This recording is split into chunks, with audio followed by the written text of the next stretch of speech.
All right. Well, I have been, this is going to be tough. Okay.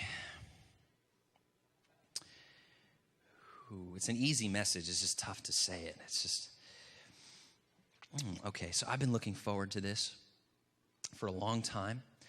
I need you to really be with me this morning. Can you do that? I know you're with me, but I need you to be with me. Can you just be with me? Just shake off whatever. Everybody just go like this for a moment. Shake it off. Just shake it off. Let's just be with one another right now.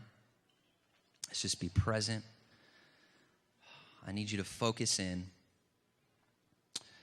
You're not going to get a sermon this morning, not really. So some of you can just take a deep breath and enjoy that. Others can let any disappointment go right now, move on. We're going to talk practical vision this morning. It should be short, we'll see. I want to start talking about real, tangible, practical change for us as a community, for this church. Its leadership, its direction, its vision, its goals, its DNA, its culture, everything, okay? And this goes beyond here as well. I want to start this year by once again unpacking some long-term vision. And in the next few weeks, discussing, dialoguing, unveiling some next steps for us as far as how we see that vision coming together. Now, we've talked about vision for those of you especially who've been with us over the past 3 years. It's coming out of some of your ears, vision. We got into it in June of last year, and throughout the summer into September, we talked about transitioning into a community resource center. And the goal was to begin shifting into that in the fall of 2015. We felt, even from day one in 2011 when I became the pastor and I presented what was on my heart to the elders, I had something in my spirit that was confirmed by a few prophetic words about a 3-year journey, and then in fall 2015 being the beginning point, the launching point of becoming something that a lot of churches, a lot of people throughout the body are calling apostolic centers, apostolic resource centers. And don't worry about the language and the title. We're going to simplify it a lot this morning. But we had that date for 3 years. We had that time period. And in the fall of 2015, I was invited to a conference, and I was asked to drive the speaker of the conference home, Pastor Cheon from California. And I've talked about this with you guys. So I got a chance to drive this amazing minister and evangelist, pastor from all over the world. I got a chance to spend about 40 minutes with him on the way to Newark, Liberty International. And we didn't talk about much. It was really cool because he just asked me about things like family and how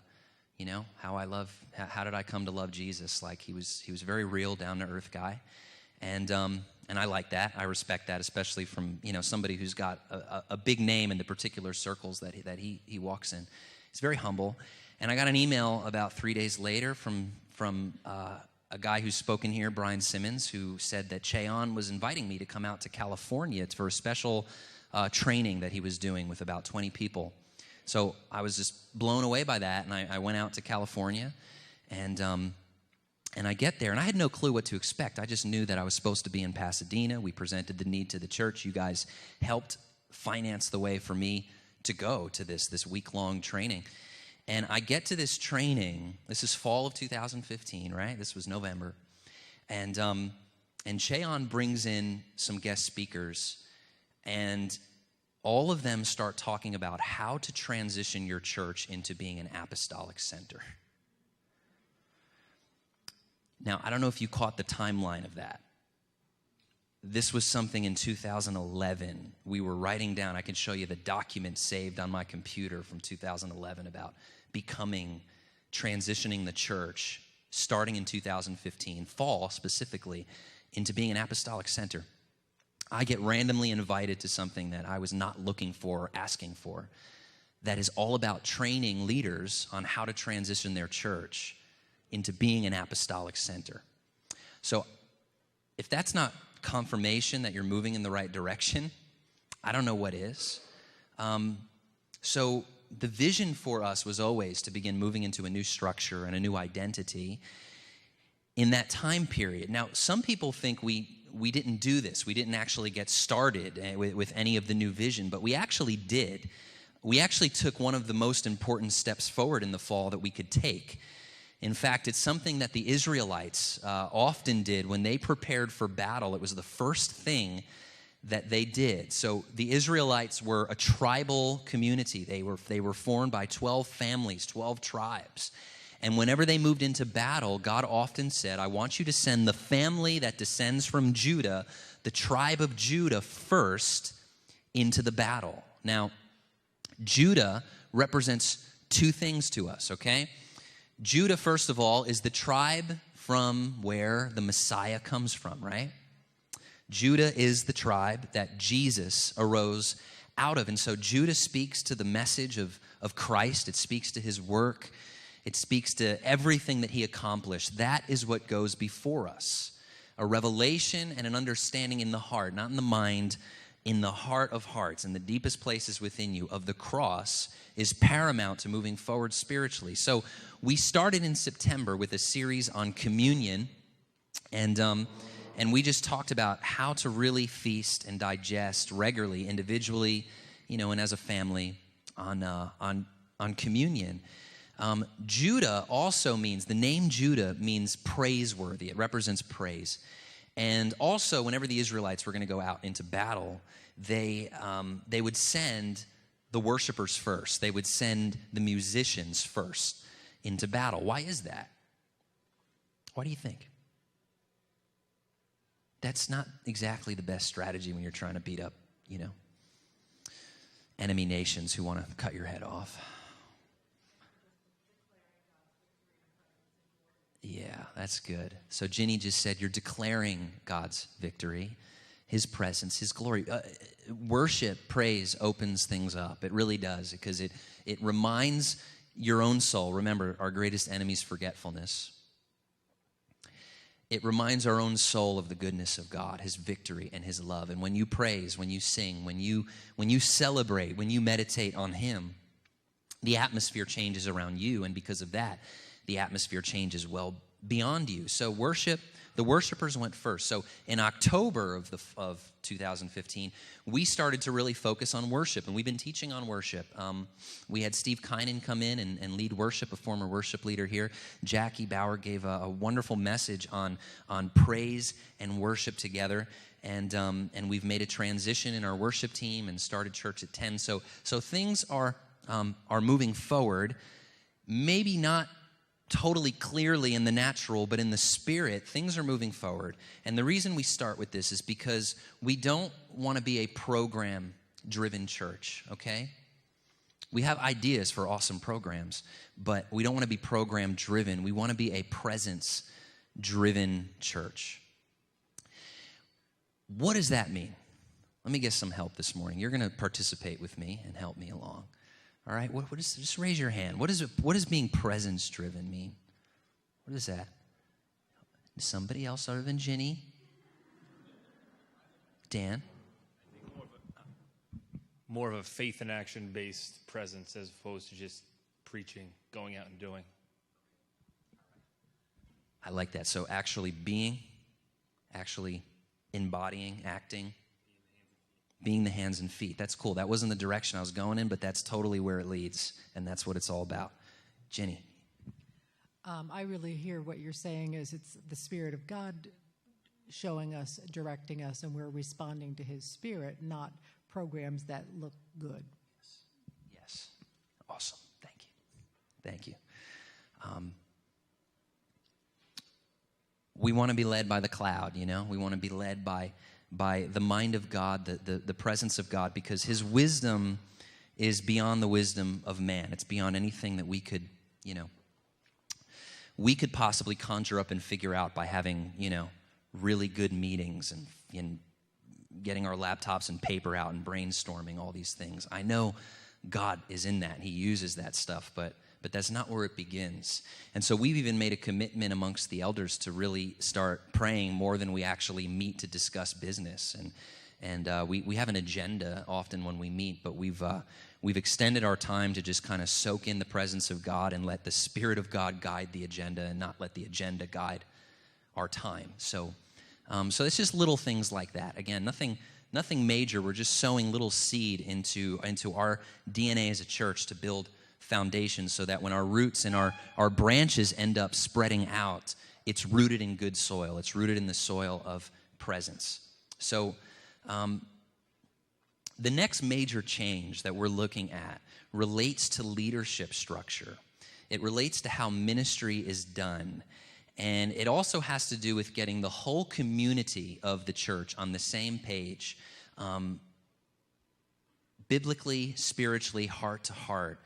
And we're going to start really looking at church in the home, people meeting in home for fellowship. We have small group ministry, but taking that to a whole other level. So we're going to talk about all of that in the weeks ahead. But right now, this morning, I want to just recap some vision for you, okay? We have to know where we're headed if, we're going to move forward. So that's important. I want to give it as best as we have it. This is not perfect, picture clear, because we see in part, right?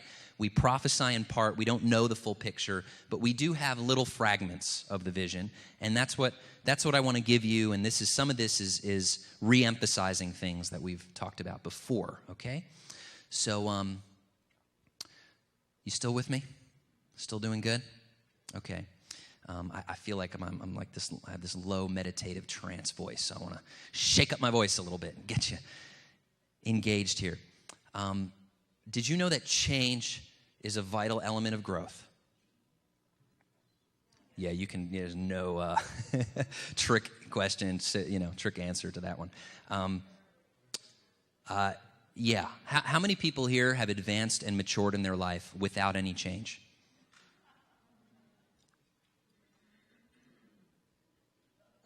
Okay, I didn't think so. In order to mature, there needs to be change. There does. We change as we grow. The way we think, we change our attitudes, we change actions, we can change locations at times, we change relationships, even our bodies, right? Our bodies change as we grow. As a human being develops and matures, there is dramatic morphing that happens from the brain down to the toes. Life is full of change, and change, as much as we can't stand it at times, it is the vehicle that we drive in on the road to maturity and growth. Without change in your life, you're really not getting anywhere. And it's no different with the spiritual body of the church, right? It isn't. In order for the church to mature and grow and have a greater impact, it needs to embrace change. We need to embrace change.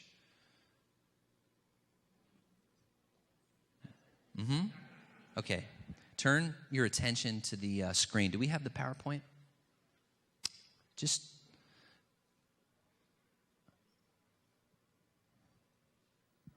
Okay. Anybody recognize that thing? I found a picture of it in the dusty archives of the public library in a box in the back. I'm not sure totally what it is, but I figured there's about 100 of us here. Somebody's got to know. Anybody know what this is? A typewriter?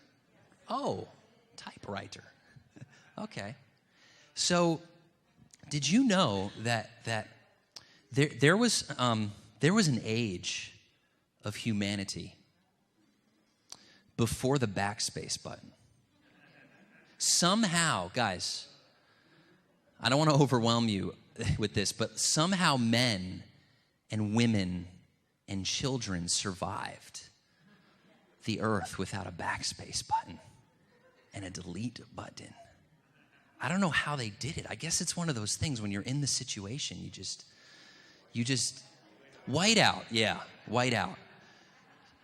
They had white out, or you had to crumple it up and try again, right? And buy new ink. Correct-to-tape. There you go.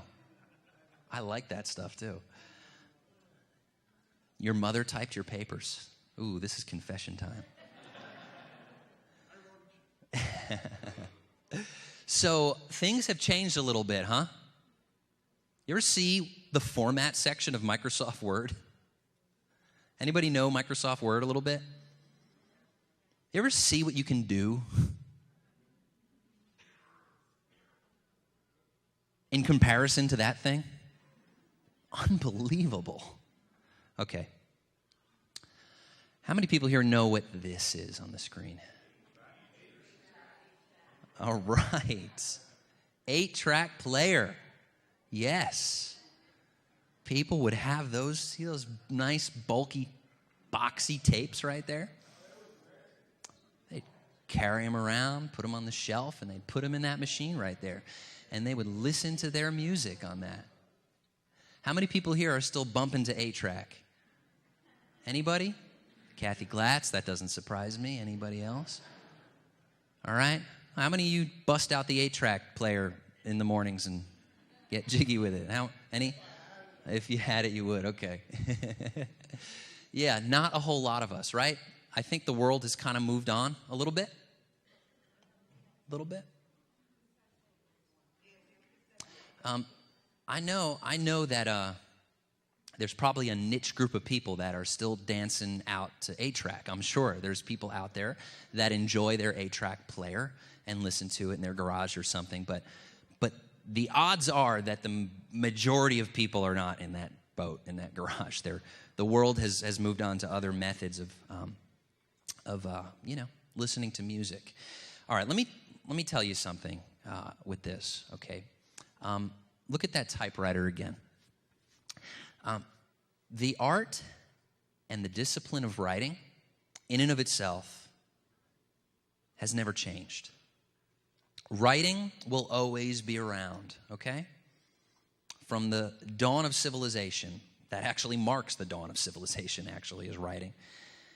But the package in which we write and communicate can and does change. Now, the same passion for writing was in the heart of an ancient Egyptian with papyrus paper. That same passion. Any writers in here? Raise your hand, raise your hands. You know that passion I'm talking about. I love writing. When you get the connection in your head of the concept and the words, and it just flows, it comes out in a way that's beautiful. It's a form of creation. It's awesome. It's our divine image. That was there in ancient Egypt. That was there in colonial America with feather pens, right?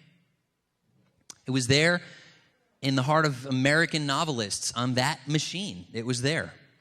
And it is still operating in people's hearts on laptops and social media and even voice recording, letting the computer type it for you stuff. It's still there. Now, look at this 8-track player again. Music, in and of itself, is not going away, right? Music is a part of our very being. It's a part of every culture of the world. Again, from the beginnings of civilization, music is timeless. But of course, the way that we listen to music changes all the time. It has changed dramatically from rough carved instruments to more advanced ones, to recorded technology, records, to those 8-track players, to smaller cassettes and CDs, to MP3s, to streaming music coming from an invisible informational cloud. Okay? The delivery of music changes, but music as an expression doesn't. So here's the deal, okay? The gospel never changes. Say that out loud for a moment. The gospel never changes. Never. It can get distorted, and sometimes, a new generation needs to come and purify it and re-look at it, but the simplicity and purity of the gospel doesn't change. It's timeless. More than anything else. In fact, the gospel is like the reason for creation itself. It's the meaning of your life and the meaning of existence, all right? It is the ultimate communication and song of God to humanity. However, the delivery and the package of the gospel can and does change. Do you know that? So look at Mark chapter 2 with me. This is Mark 2:22. Jesus is speaking to the religious crowd around him. He's speaking to the nation of Israel, which was a very religious, temple-based culture. Speaking to his disciples, and he's speaking to all those listening. He says, "No one puts new wine into old wineskins. Otherwise, the wine will burst the skins, and the wine is lost, and the skins as well. But one puts new wine into fresh wineskins." So, Jesus is talking about something specific here. He's talking about wine is speaking to something. What is the wine speaking to? Holy Spirit. What did we do during worship before? We took communion. We drank of our Protestant grape juice, but we know where that comes from. The wine speaks to the covenant of Jesus. It's the gospel, and the Holy Spirit is wrapped up in all of it and flows out of it. Okay. It's the new wine of the new covenant. That never changes. But there are new wine skins.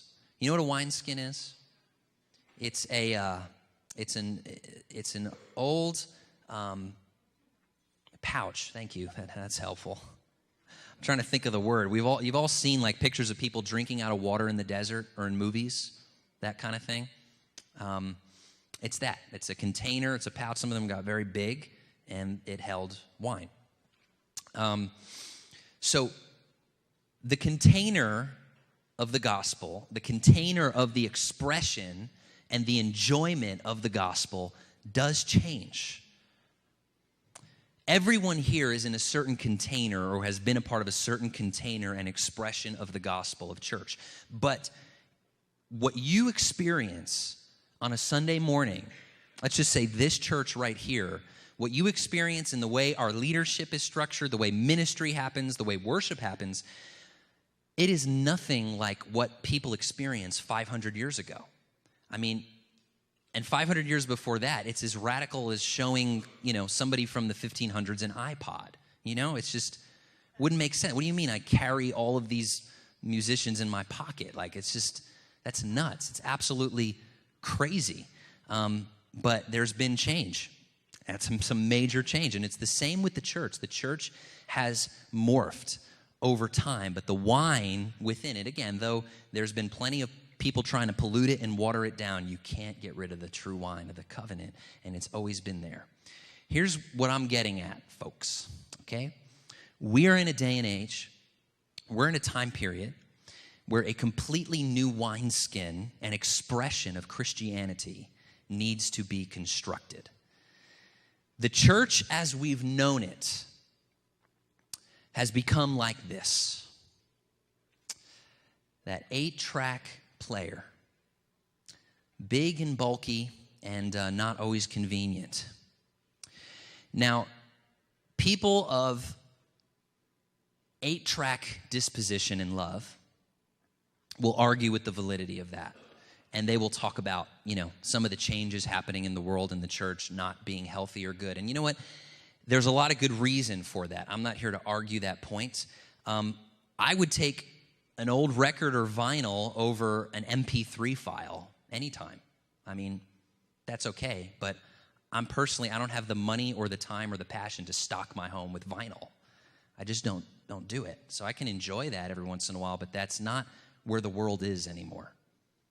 That's something people can definitely partake in, and you could form little clubs and, little niche subcultures, but the world has moved on, and there's a new expression for music. So church models of the past are quickly becoming outdated, okay? They are. The church as it is now is not growing in America, okay? There's a much more organic expression in other countries that is growing, but it's not. And people talk about mega churches in America and these huge churches in different regions that are growing by, thousands of people. But you know what the growth is? It's transfer growth. It's people leaving small churches and going to these, these big mega churches. Original Christianity had rapid multiplication, rapid, hundreds and hundreds of people. That is not happening here, and it's not happening in many, the majority of places throughout our Western world, even more so in Europe, okay? So look, we could fight that. We could hunker down, and we could say, we've always done it this way. This is the way it is. This is what my Bible says. Jeremiah verse 90. It's in there, I promise. And we could do the same old routine, and we could have a fine old time, but the world will pass us by, and much of it will remain in darkness. But let me tell you this, okay? Just follow me here. If the people out in the world got their hands on the music of the true gospel, they would quickly fall in love with it. I mean, easily. Persuaded in the heart, like Paul writes about. The gospel is the most beautiful and intoxicating music message out there. However, let's say you're a musician, okay? And you have gone into a studio and you have recorded the most amazing, beautiful music in existence. And you know it, and you are so proud of it, and you just want to share it with the world. And so you record it on the wonderful technology of 8-track tapes. If you go out on the street and hand out your music to people, it will become coasters, like coffee coasters. And it will fill a lot of garbages. You could have the best music in the world. I mean, really, you could. But a vast majority of people won't hear it. They just don't have the space or the time to invest in 8-track. They don't have the time or the equipment, the wiring to get that done. They're simply not going to hear it. They need a totally new way of hearing music. You need to upload that beautiful music to the cloud. Sorry. Unless you're Taylor Swift. She said no to the cloud.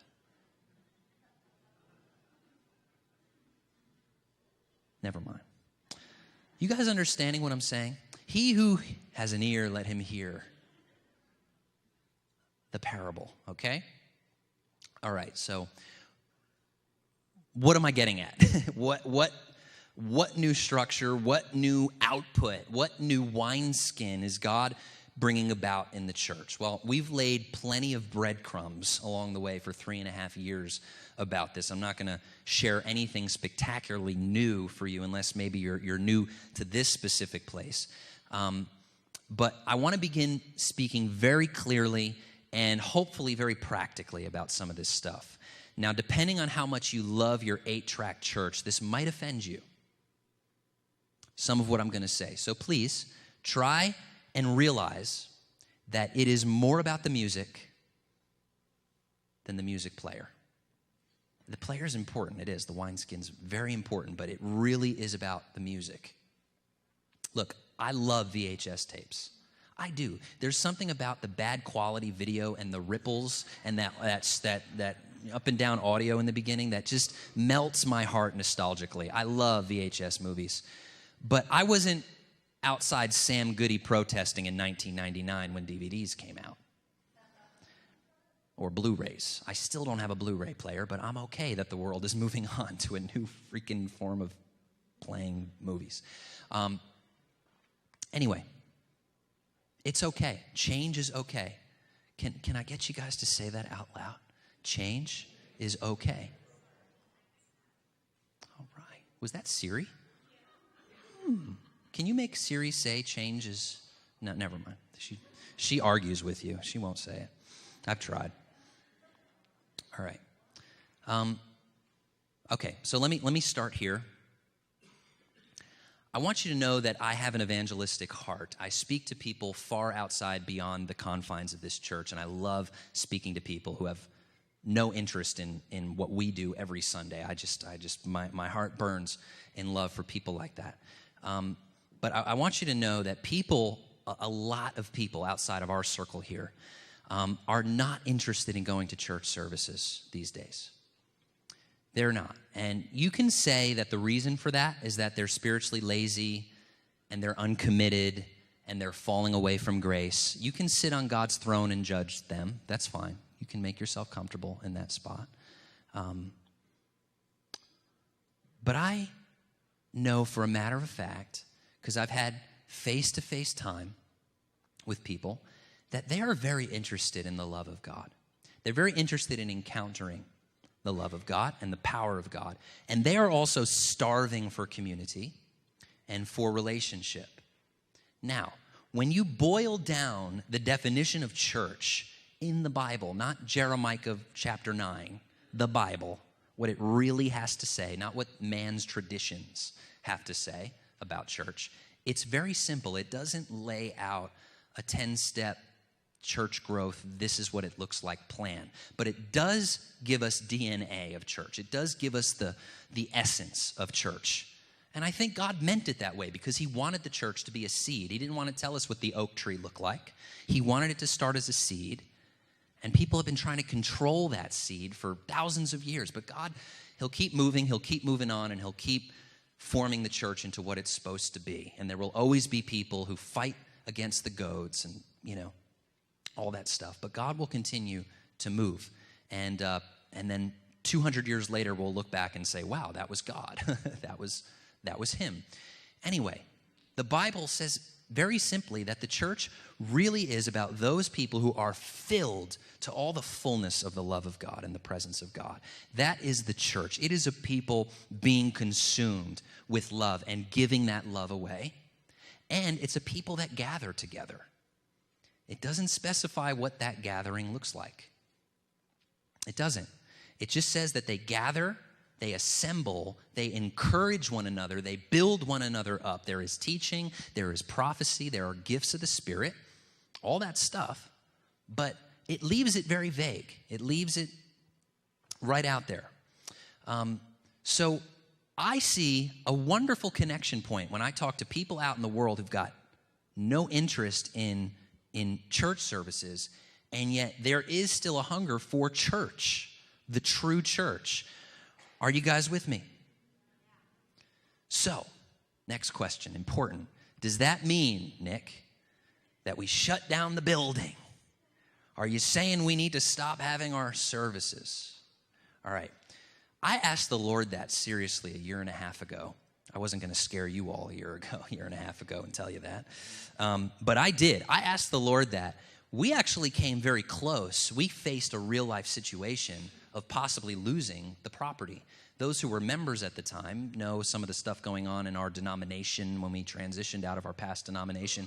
We literally faced the possibility that we were going to lose the property. We didn't talk about it too much because, we were just dealing with it with the Lord, and we knew we would share something at the right time if it became serious. And God led us through that beautifully, so we didn't have to freak people out. But during that time, when I was wrestling with this, and I was like, God, if that's what you're saying, then okay, I guess, Lord, help me to surrender the building, help me to surrender the service. What would that mean? What would that look like? I guess we'll have to start meeting in homes. My mind was going in all these different places and everything. And I felt like God just spoke so clearly, so beautifully to me that he's like, Nick, you got it. You have let go. You've let go, and you have allowed this thing to be what I want it to be. And now I want to take the church into a totally new direction. And in that time, I felt like God said, no, there is a place, a very important place for property and facilities that are being stewarded by the saints of the Most High God. Okay, there is a very important place for that and for what God has given us in this building. And God's begun to unpack that. And we've talked about this again, and that's where we're headed now, to unpack what that means. But part of it will mean looking at the building as an apostolic resource center. Before I talk about what that means, let me just finish some thoughts about the church. Again, the church is the people, okay? It's community. Church can happen anywhere. One of the most fruitful places for church to happen is in the intimacy of a private home, okay? So in the future, we see the church, the people, meeting more and more in homes. And we see, again, this whole term small groups being taken to a whole other level where we don't see small groups as, oh, that's that little side ministry that they have if I have, some spare time on a Wednesday night to go out and join a small group. No, this is actually the church. That is the church. And then the people that meet week to week, homes, cafe, wherever, restaurants, one-on-one, the church uses this building as a tool in their hands to bless the community and the region. This becomes a gift and a tool that we have. It doesn't run us. It doesn't define us. It becomes a tool in our tool belt. Am I making sense here? Somewhat? All right. So what does that look like? An apostolic resource center. We're going to talk more about the term apostolic in the next few weeks. I want to focus on a resource center right here. First of all, what that means is that this place and the community undergirding and supporting this place becomes a training center. All right? There, what we see is educational classes, seminars, conferences happening here more and more. That will not only feed the flock of God, the church, the ecclesia, but it will empower people in the community, offering even things that people would say are non-spiritual, even though there's no such thing. It's all connected in Christ, but offering other things like classes related to health and nutrition and finances and stuff like that. And the church, as in you guys, you will be the ones leading these classes, many of these things, these trainings. We also want to use the trainings to equip and train house church leaders to go out and actually plant organic churches throughout the region. And there's been a lot of prophetic words about a multiplied house church explosion in New Jersey. I mean, things just popping off all over the place. In my heart of hearts, I see things just spiraling out so intensely and so beautifully where we're not going to be able to control it all. We're not going to be able to plant little Journey Church flags over houses. That's not what I want at all, okay? We're not going to do that. It's just going to be people. Maybe they'll be trained here. Maybe they'll encounter the presence of Jesus here, but they're going to go out and they're going to minister to their friends, their family, and they're going to start organic church. And then they're going to release people to go and do it. They're going to disciple people. Sounds a little bit like the Bible, like New Testament Christianity. It just multiplies. And this place continues to fuel that house church movement. I'm just going to drop that seed in your heart and let it stay in the dirt a little bit, okay? So a training center. This is one thing we see. Secondly, we see this place as a community hub, all right? That can mean a lot of things. Let me throw out some ideas. I am giving you broad strokes. I'm giving you a frame. You are the ones with the paintbrushes, okay? I'm providing as nice a frame as I can for you, but you guys have the paintbrushes for this. I'll throw out some ideas like a teacher should, okay? But a community hub. So I would love to see community leaders being able to meet here where they could be ministered to, prayed over, prayed for, and there could be church leaders and civic leaders coming together to discuss problems in the community, like actually discussing seriously the drug problem in our community and what can we practically do to tackle this as a unified body. Multiple churches, multiple organizations coming together to talk about these things, actually having seminars for the community here in this building. No worship team, no opening prayer maybe. You guys know what I'm talking about here? I mean like an actual town hall type meeting with community leaders. And just watch how the presence of God invades that stuff anyway, okay? So, Dave. Go ahead. I'm just going to repeat after you, so speak slowly because I get this recorded.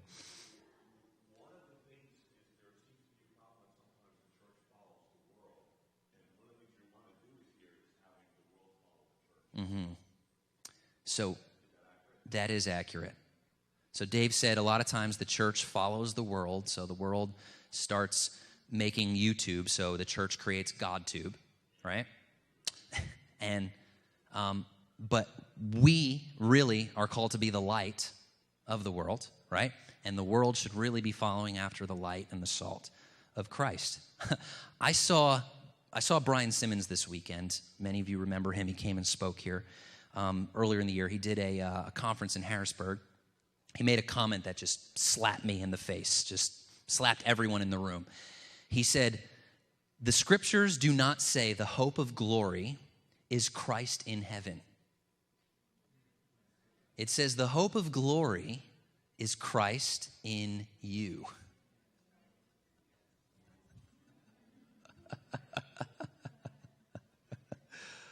Oh, a lot of people are waiting. If you're in the world, typically, or maybe the church, people are either waiting for one of two governments to save them. People are either waiting for the U.S. government to come and solve all our problems, or some people are waiting for a king to come down from the sky to solve our problems. The king has returned in his people. You know that? He has. We are the salt and light. We are the battle plan, so to speak. We're the strategy in him, and it's all in him. Okay. Are you kidding me? 12:08? Man, all right. Outpost for Social Justice. We want to launch from this place, from the offices that we have here, the space that God gives us, even to expand for more. We want to launch from finances in this place, and most importantly, from the dreams and passions in your hearts, in the people's hearts, those here in this room and those still to come. We want to launch and support initiatives to bring justice to the poor. Stay with me for a few more minutes, guys, okay? Justice to the nations. Justice to the destitute and to the trafficked and to the alone. We want to be the hands and feet of Jesus to bring literal righteousness, healing, and justice to these things. And so I'm not proposing anything new. We're going to Haiti this month. We're doing this, but we want to see that become more of a core part of what we do, that everybody who walks through this door has an opportunity to use the gift that they've been given to bless and help rescue the poor, the needy, the alone, the abused. Okay? All right, last thing is that we see it being a center for the arts. And this obviously connects with being a community center. We have a vision of having theater here, a recording studio, and a publishing house, resourcing the earth with the song of the gospel. You guys still following along? The song of the ages. If you haven't connected the dots yet with all of this, this vision is incomplete without you. That's the big leap. That's the offense. That's the scary thing. This is no longer just pastor, few leaders, few volunteers, few staff members performing on a Sunday from a stage, okay? This is participation all over the place. That's it. Next week, we'll talk about leadership. We'll talk about what does that look like. We're going to talk about team ministry. That's where the word apostolic is going to come in. We're going to talk about a new form of structure when it comes to leading in terms of team. My hope, though, is that just this morning, the little that I shared can really become a a good frame, a good seed, whatever analogy you want to use in your heart this week, to begin asking the Lord to deepen and develop this, to begin asking him, what is my place as the church? What does this mean? So I could talk for hours, literally, I could. I'll spare you right now, but I could talk a long time on ideas for what this looks like, but I'm gonna hold back. I'm gonna allow your own creativity to start percolating. But this is what we're talking about. This is what we want to develop into as a resource center. And we do want to start gathering and connecting life on life in the homes as well. So we'll talk more about this next week.